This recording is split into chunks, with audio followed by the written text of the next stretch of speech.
ఓం శ్రీమాత్రే నమః. ఛానల్లోకి స్వాగతమండి. మిథున రాశి వారి జాతక ఫలితాలు చూసినట్లయితే ఎంతో కాలంగా మిమ్మల్ని ఇబ్బంది పెడుతున్నటువంటి శత్రువు ఈ సమయంలో మీ కంటపడతాడు. అంతేకాదు జూలై 12వ తేదీ తర్వాత మీకు అతిపెద్ద సంఘటన జరగబోతుంది. అలాగే ఇద్దరు ఆడమనుషులు ఒక మగ మనిషి మీ వెంట పడుతున్నారు. వారికి ఏం కావాలి, వారు మీ నుంచి ఏం ఆశిస్తున్నారు, వారెందుకు మీ వెంట పడుతున్నారు అనే పూర్తి వివరాలతో పాటుగా ఈ సమయంలో మీరు చేసుకోవలసిన దేవతారాధన గురించి ఈ వీడియోలో మనం వివరంగా తెలుసుకుందాం. కానీ అంతకంటే ముందుగా మీరు కనుక మన ఛానల్ని ఇప్పటివరకు సబ్స్క్రైబ్ చేసుకోకపోతే సబ్స్క్రైబ్ చేసుకొని పక్కనే ఉన్న బెల్ ఐకాన్ నొక్కి ఆల్ సెలెక్ట్ చేసుకుంటే మేము ఇలాంటి వీడియోస్ అప్లోడ్ చేయగానే ముందుగా మీకు నోటిఫికేషన్ వస్తుంది. అలాగే వీడియోని ఎక్కడా కూడా స్కిప్ చేయకుండా చివరి వరకు చూస్తేనే మేమేం చెబుతున్నామో మీకు పూర్తిగా అర్థమవుతుంది. ఇక వివరాల్లోకి వెళ్ళిపోతే ముందుగా ఈ రాశివారి మనస్తత్వం చూసుకున్నట్లయితే వీరు ఎక్కువగా కుటుంబానికి బంధాలకి ఎక్కువగా ప్రాధాన్యతనిస్తారు. అందరికీ సహాయాన్ని చేసే మనస్తత్వాన్ని కలిగి ఉంటారు. అలాగే ఎదుటివారు వీరికి ఏదైనా సహాయం చేస్తే దాన్ని ఎప్పుడూ కూడా మర్చిపోరు. ఎక్కువగా దాన ధర్మాలు చేయాలని ఆశపడతారు. అలాగే శత్రువులను కూడా తమ మిత్రుల వలె భావించి వారికి సహాయం చేయటానికి ముందుంటారు. ఇటువంటి ఒక లక్షణం కారణంగా అందరినీ ఈ రాశివారు తమ వైపు ఆకర్షించుకుంటారు. ఎన్నో మంచి లక్షణాలను ఉన్న ఈ రాశివారు సమాజంలో మంచి పేరు ప్రఖ్యాతలను కూడా కలిగి ఉంటారు. తమకు ఇచ్చినటువంటి పనిని పూర్తి చేసేంత వరకు నిద్రపోని మనస్తత్వాన్ని కలిగి ఉంటారు. అందుకే ఈ రాశివారు ఏ వృత్తిలో ఉన్నా తమకంటూ ఒక ప్రత్యేకతను సంపాదించుకుంటారు. ప్రజాకర్షణను ఎక్కువగా కలిగి ఉంటారు.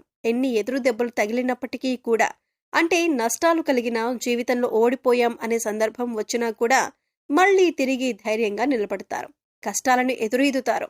అంతేకాదు జీవితాన్ని ఒక ఛాలెంజ్గా తీసుకుంటారు. ఇటువంటి మనస్తత్వం కలిగి ఉండటం వల్ల అనేక అంశాలలో మీరు విజయాన్ని పొందుతారు. ఇక ఈ రాశివారు శత్రువుల కారణంగా ఎన్నో సంవత్సరాలుగా అనేక రకాల ఇబ్బందులు పడుతున్నారు. అంతేకాదు మీకు రకరకాలుగా అనేక సమస్యలను సృష్టిస్తున్నారు. కొంతమంది మీరు ఏదైనా పని మొదలు పెడితే దాన్ని పూర్తి కాకుండా ఆటంకాలు కలిగిస్తున్నారు. అయితే ఈ సమయంలో మీరు కొంచెం జాగ్రత్తగా పరిశీలించినట్లయితే ఆ శత్రువులను మీరు కనిపెట్టగలుగుతారు. ఈ రాశివారు ఎక్కువగా అందరూ మనవారే అని భావించటం వల్ల ఇప్పటి వరకు అటువంటి శత్రువుని మీరు కనుక్కోలేకపోయారు. అయితే ఇప్పుడు శత్రువు బయటపడటం వల్ల మీరు ఆ శత్రువు ఏదైతే కుట్ర చేశారో దానిని మీరు తిప్పికొట్టే ధైర్యాన్ని కలిగి ఉంటారు. ఇక ముఖ్యంగా మీరు పనిచేసే చోట మీకు అటువంటి శత్రువు ఎదురవుతారు. ఇక ముఖ్యంగా 12 సంవత్సరాలుగా ఎవరైతే మిమ్మల్ని జీవితంలో ముందుకు వెళ్ళనివ్వకుండా అడ్డుపడుతున్నారో, మీరు చేసే ప్రతి పనిని ఆటంకాలు కలిగించి ఆపేస్తున్నారో వారు ఈ సమయంలో బయటపడతారు. అది మీ కుటుంబ సభ్యులు కావచ్చు, ఇరుగు పొరుగు వారు కావచ్చు, లేదా మీరు పనిచేసే చోట కావచ్చు, లేదా మీ బంధువుల్లో ఉండొచ్చు. వారు ముఖ్యంగా మీ ఎదుగుదలను చూసి ఓర్వలేక మీకు ఎటువంటి నష్టాన్నైనా కలిగించటానికి ఎదురు చూస్తున్నారు. ఇక బాధ కలిగించే ఆటంకాల్లో భాగంగా ఆర్థికంగా మిమ్మల్ని దిగజార్చడానికి కూడా ప్రయత్నిస్తున్నారు. లేదు కుదరకపోతే మానసికంగానైనా మిమ్మల్ని ఇబ్బంది పెట్టడానికి ప్రయత్నిస్తున్నారు. ఇక ఇటువంటి యొక్క సంఘటన మీ జీవితంలో కీలకమైన మార్పులు తీసుకువస్తుంది. ఈ రోజున జరిగే ఈ సంఘటన మీ భవిష్యత్తును ఒక మలుపు తిప్పుతుంది. ఇక్కడ ముఖ్యంగా గమనించవలసిన విషయం ఏంటంటే అందరి జీవితం ఒకేలా ఉండదు. కాబట్టి వారి వారి పరిస్థితులకు తగ్గట్టుగా వారి వారి రంగాల్లో శత్రువు ఎదురయ్యే అవకాశం ఉంటుంది. అలాగే మీకు సంబంధించిన ఏవైతే కీలకమైన అంశాలున్నాయో వాటికి సంబంధించిన ఒక పెద్ద సంఘటన కూడా జరిగే అవకాశం ఉంటుంది. అయితే అది విదేశీయానం కావచ్చు, లేదా విద్య కావచ్చు, ఉద్యోగపరంగా కావచ్చు, వ్యాపారపరంగా కావచ్చు. ఇలా ఏ రంగంలోనైనా మీకు ఒక పెద్ద వార్త వినే అవకాశం ఉంటుంది. అయితే నిరుద్యోగస్తులు ఎవరైతే ఉద్యోగం కోసం ఎదురు చూస్తున్నారో వారు ఈ రోజున దీనికి సంబంధించిన ఒక వార్తను వింటారు. ఈ వార్త పాజిటివ్ అయినా నెగిటివ్ అయినా కావచ్చు, కానీ మీ జీవితానికి సంబంధించిన కీలకమైన మార్పు తీసుకువస్తుంది. అయితే ఈ రాశి వారికి ఈ సమయంలో సమాజంలో మంచి పేరు, గుర్తింపు ఉన్న వ్యక్తులు పరిచయం కావటం వల్ల జీవితంలో మునుపెన్నడూ లేనటువంటి విజయాలను అందుకోబోతున్నారు. అయితే ఈ సమయంలో ఇద్దరు ఆడమనుషులు ఒక మగ వ్యక్తి కూడా మిమ్మల్ని అనుసరిస్తున్నారు, మీ వెనకాలే ఉంటారు. అంటే వారు మీ వెనక ఎందుకు పడుతున్నారు అనే విషయం మీకు తెలియకపోయినప్పటికీ వారు మిమ్మల్ని గమనిస్తున్నారు అనే విషయం తెలుస్తుంది. ఇక ఈ సమయంలో వారి వల్ల మీ జీవితంలో మంచి జరగబోతుంది అని సూచిస్తుంది. వారి వల్ల మీకు మేలు జరిగే అవకాశాలు ఎక్కువగా కనిపిస్తున్నాయి. వీళ్ళు మీకు జీవితంలో ఎదుర్కొంటున్న అనేక సమస్యల్లో మీకు పరిష్కారం చూపించవచ్చు. అది ఉద్యోగంలో కానీ, వ్యాపారంలో కానీ ఇలా ఏ అంశంలోనైనా మీకు పరిష్కారం చూపించే అవకాశాలు ఎక్కువగా ఉన్నాయి. ముఖ్యంగా ఈ ముగ్గురి పాత్ర మీ జీవితంలో కీలకమైన అంశంగా మారుతుంది. అయితే ముఖ్యంగా మనం చెప్పుకున్నట్టుగా ఈ రోజున మంచి జరిగినా, చెడు జరిగినా మీకు ఒక పెద్ద సంఘటన జరగబోతుంది. అది జీవితంలో కీలకమైన మార్పును తీసుకొస్తుంది. ఇది మీ జీవితంలో భవిష్యత్తును మలుపు తిప్పే విధంగా ఉంటుంది. ఇక ఈ సమయంలో మీ శత్రువులు కూడా బయటపడటం వల్ల వారి నుంచి కూడా మీరు జాగ్రత్తగా ఉండగలుగుతారు. జీవితంలో అనేక రకాల అంశాలలో మీకు మంచి జరిగే అవకాశాలు ఎక్కువగా ఉన్నాయి. మీరు ఈ సమయంలో ఇతరుల గురించి తప్పుగా మాట్లాడవద్దు. అది మీకు కష్టాలను తెచ్చిపెడుతుంది. అంతేకాదు, ముఖ్యంగా మీ దగ్గర లేని వ్యక్తుల గురించి అంటే మూడో వ్యక్తి గురించి ఇతరులకి చెడుగా చెప్పకండి. దీనివల్ల మీరు ఫ్యూచర్లో అనేక విధాలుగా సమస్యలు ఎదుర్కొంటారు. ఈ విషయాన్ని మీరు ముఖ్యంగా గుర్తుపెట్టుకోండి. కష్టాల్లో ఉన్న వారికి మీకు వీలైనంత సహాయం చేయండి. అది ఆర్థికంగా కానీ, మాట సాయం కానీ, లేదా వారికి కావలసిన వస్తువులు కొనివ్వటం, ఇలా ఏదో ఒకటి సహాయం చేయటం వల్ల దేవుడి అనుగ్రహాన్ని మీరు పొందుతారు.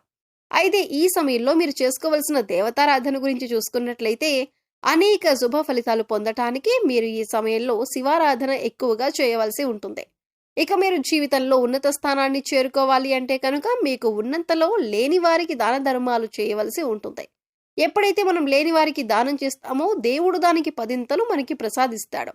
ముఖ్యంగా పేదవారికి ఏది అవసరమో తెలుసుకొని దాన్ని కనుక మీరు సహాయం చేసి వారికి అందించగలిగితే దేవుడి అనుగ్రహాన్ని కూడా మీరు పొందగలుగుతారు. దాన ధర్మాలు చేయడం వల్ల అపారమైన పుణ్య ఫలితం దొరకటంతో పాటుగా భగవంతుడు కూడా మిమ్మల్ని అనుగ్రహిస్తాడు. ఇక్కడ ముఖ్యంగా గుర్తుంచుకోవాల్సింది ఏంటంటే పూజలు, వ్రతాలు, నోములు ఆచరించిన వాటికంటే కూడా లేని వారికి దానం చేయటం వల్ల పరమేశ్వరుడు త్వరగా అనుగ్రహిస్తాడు.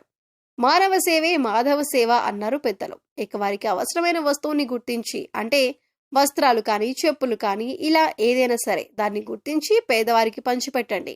ఆకలితో ఉన్న వారికి భోజనం పెట్టడానికి ప్రయత్నించండి. ఇది మీకు ఎంతో పుణ్య ఫలాన్ని ఇస్తుంది. అలాగే ప్రతి శుక్రవారం, మంగళవారం శ్రీ మహాలక్ష్మీదేవిని ధూపదీప నైవేద్యాలతో విశేషంగా పూజించినట్లయితే మీకు ధనానికి సంబంధించిన ఎటువంటి ఇబ్బందులు ఉన్నా అన్నీ తొలగిపోతాయి. అలాగే మూగ జీవాలకు, పశుపక్షాదులకు తాగటానికి నీరు, తినటానికి ఆహారాన్ని ఏర్పాటు చేసినట్లయితే గత జన్మలో మీరు తెలిసి తెలియక చేసిన పాపకర్మల యొక్క దుష్ఫలితాలు తొలగిపోతాయి.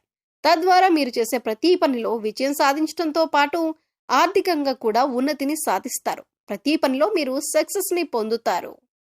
సో చూసారు కదండి, జూలై 12వ తేదీ తరువాత ఈ రాశి వారి జీవితంలో జరగబోతున్న అతిపెద్ద సంఘటనలేంటి, అలాగే ఎన్నో ఏళ్లుగా ఈ రాశి వారిని ఇబ్బంది పెడుతున్న శత్రువెవరు, అలాగే మిమ్మల్ని అనుసరిస్తున్న ఇద్దరు ఆడ మనుషులు, ఒక మగ మనిషి ఎవరు, వారి నుంచి మీరు ఏం పొందబోతున్నారు, వారు మీ నుంచి ఏం ఆశించి మీ వెంట పడుతున్నారు అనే అంశాలతో పాటుగా ఈ సమయంలో మీరు చేసుకోవలసిన దేవతారాధన, పాటించవలసిన పరిహారాల గురించి ఈ వీడియోలో మనం వివరంగా తెలుసుకున్నాం కదా. ఈ వీడియో మీకు నచ్చినట్లయితే లైక్ చేయండి. మీ ఫ్రెండ్స్ అండ్ ఫ్యామిలీ మెంబర్స్ లో మిథున రాశి వారు ఉంటే వారితో ఈ వీడియోని షేర్ చేసుకోండి. అలాగే ఇప్పటి వరకు మన ఛానల్ ని కనుక సబ్స్క్రైబ్ చేసుకోకపోయినట్లయితే సబ్స్క్రైబ్ చేసుకొని పక్కనే ఉన్న బెల్ ఐకాన్ నొక్కి ఆల్ సెలెక్ట్ చేసుకుంటే మేము ఇలాంటి వీడియోస్ అప్లోడ్ చేయగానే ముందుగా మీకు నోటిఫికేషన్ వస్తుంది. మరో చక్కటి వీడియోతో మళ్ళీ కలుద్దామండి. ఓం శ్రీ మాత్రే నమః.